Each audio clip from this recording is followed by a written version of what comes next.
2013 সালে জুনায়েদ আল হাবিবি হেফাজতের সমাবেশ থেকে পালিয়ে গিয়ে লন্ডন বায়াত হয়ে আসছেন। যে বায়াতের প্রচার প্রসার তিনি এতদিন গোপনে চালালেও বর্তমানে ওপেনে চালাইতেছে, কারণ তার মুখে থেকে যে কথাগুলো বর্তমানে বাইর হইতেছে ইতিমধ্যে তা চাক্ষুষ প্রমাণ।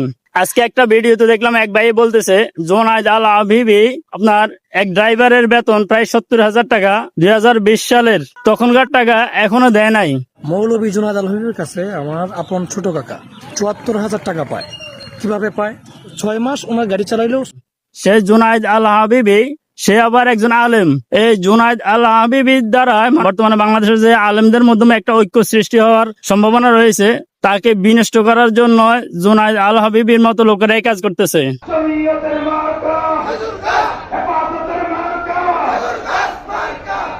আর জুনায়েদ আল হাবিবি সাহেবকে ফজলু পাগলার সাথে তুলনা করছে জমিয়তে ইসলামের নেতারা।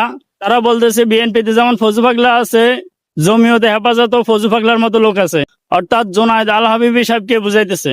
এই জুনায়েদ আল হাবিবিরা মনে করে তাদের আজকে আরেকটা ভিডিওতে দেখলাম তারা বলতেছে হেফাজতে ইসলামের দল বিএনপি, জমিয়তে ইসলামের দল বিএনপি। হ্যাঁ, তারা বিএনপি কে সাপোর্ট করে চলতেছে। অর্থাৎ আমরা এতদিন যদিও জানি হেফাজত অরাজনৈতিক দল, কিন্তু বর্তমানে আজকে যে ভিডিওতে দেখলাম তাতে প্রমাণ হয়ে গেল তারা অরাজনৈতিক নাম দিয়েও রাজনৈতিক কার্যকলাপ চালিয়ে যাইতেছে।